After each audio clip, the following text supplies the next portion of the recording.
This is Valley News Live at noon. We start with a story that's new for you at noon. Fargo police responded to a disturbing and sad call on the city's north side where they found a man hanging from a tree. The call came in around 7:45 this morning on Sunshine Lane in North Fargo. That's just south of 12th Avenue North and west of Madison Elementary School. Crime scene tape surrounds a mobile home. However, police say this was likely a suicide. No other information is being released at this time. In a report just released this morning, DEA says seizures of fentanyl and heroin in North Dakota increased by 223% from 2019 to 2020. Now, just 2 milligrams of fentanyl, or the equivalent of a few grams of salt, is considered a lethal dose. Now, counterfeit pills can be difficult to distinguish from legitimate medications and are often marketed as M30s or Perk 30s, Blues, or Mexican Ox. The DEA stresses the surest way to know that your medication is legitimate is to have it prescribed, given by a doctor, or picked up at a pharmacy. Marijuana was the #1 drug seized in North Dakota in 2020, with methamphetamine ranking second.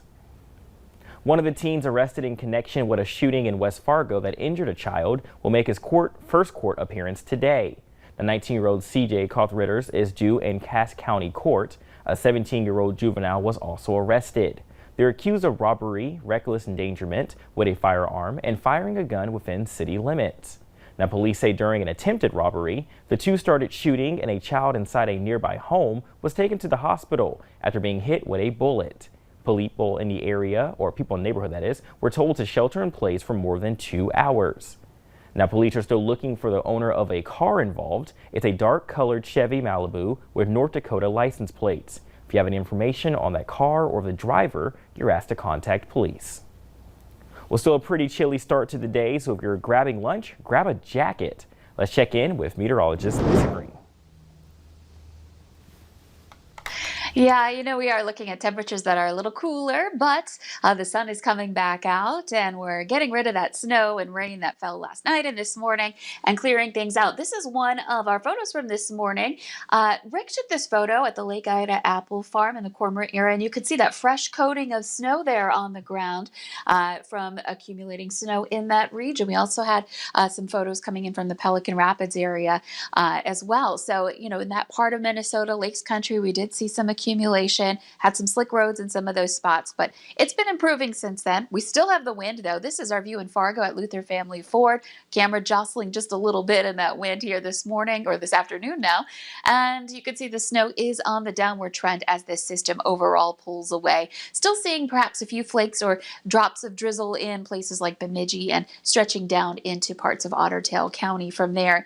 We are finally above freezing in Fargo, 33 degrees. It's 32 in Grand Forks, into the upper 30s, even low 40s in Roseau there. It's 38 in Bemidji and Baudette. And again, it's going to be a breezy one into the afternoon. We still have those north winds. We'll let you know how warm we'll get today and what we can expect through the rest of the week coming up in just a couple of minutes. We'll definitely stay tuned with you now that we know that First Alert Weather Day has kind of been canceled. We can find out what's going on the rest of the day. Thank you, Lisa. Well, Fargo police are looking for a man who they say stabbed someone at a truck stop and then ran him over with a car.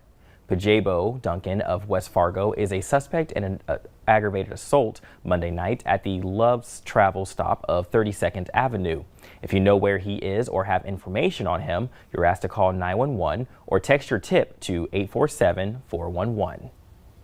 The community of Boulder, Colorado continues to deal with a massive grief after a senseless act of violence. The man accused of killing 10 people at a supermarket is in custody, but authorities still have no motive. As Katie Beck shows us, there is a national outpouring of sadness and frustration for so many families whose lives will never be the same.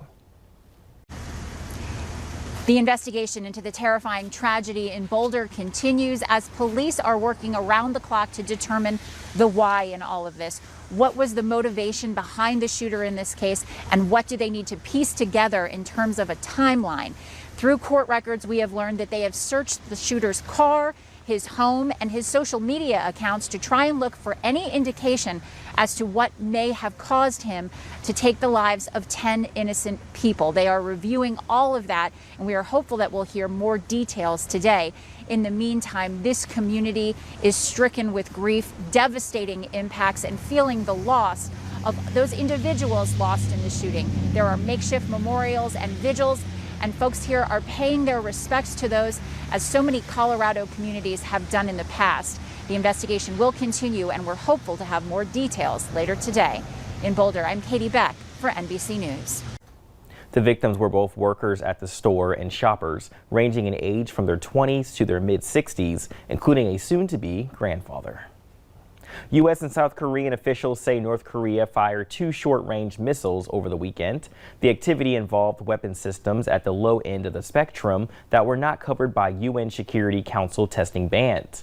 The launch marks North Korea's first publicity-known weapons test since President Biden took office.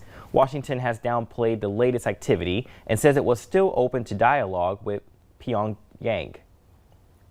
North Dakota Governor Doug Burgum is contacting the Department of Homeland Security, strongly opposing a move that's suggested in a government ad campaign targeted at migrants. A new video from Customs and Border Protection shows life inside 2 of its holding facilities along the southern U.S. border. Now, it also says the administration is considering flying some of the migrants to be housed in northern states, including North Dakota.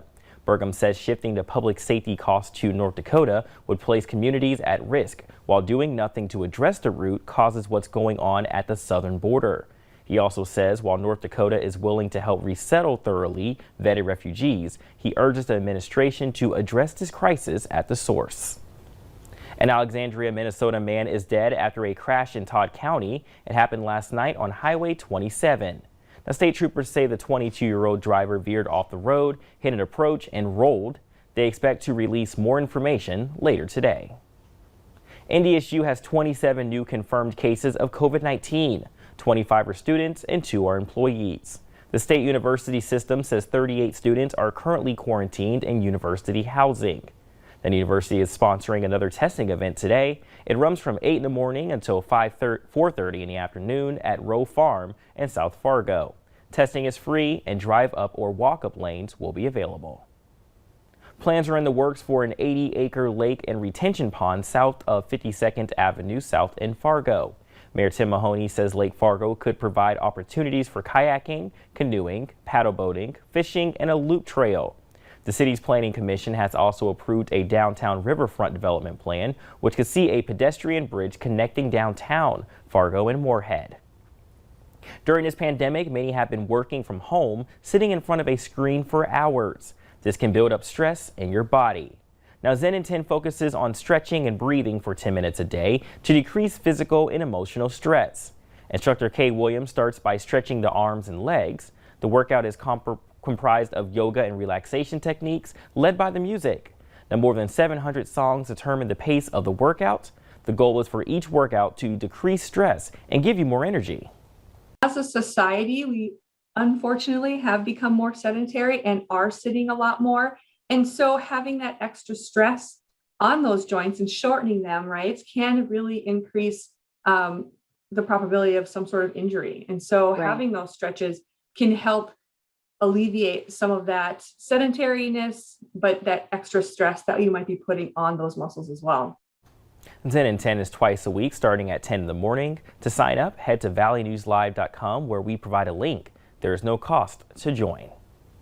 Well, coming up at noon, the Postmaster General delivers a plan to stabilize the cash-strapped postal service, and some small business owners aren't happy about it. And our first alert weather day has been canceled, but it's still pretty chilly outside. Weather up next with meteorologist Lisa Green.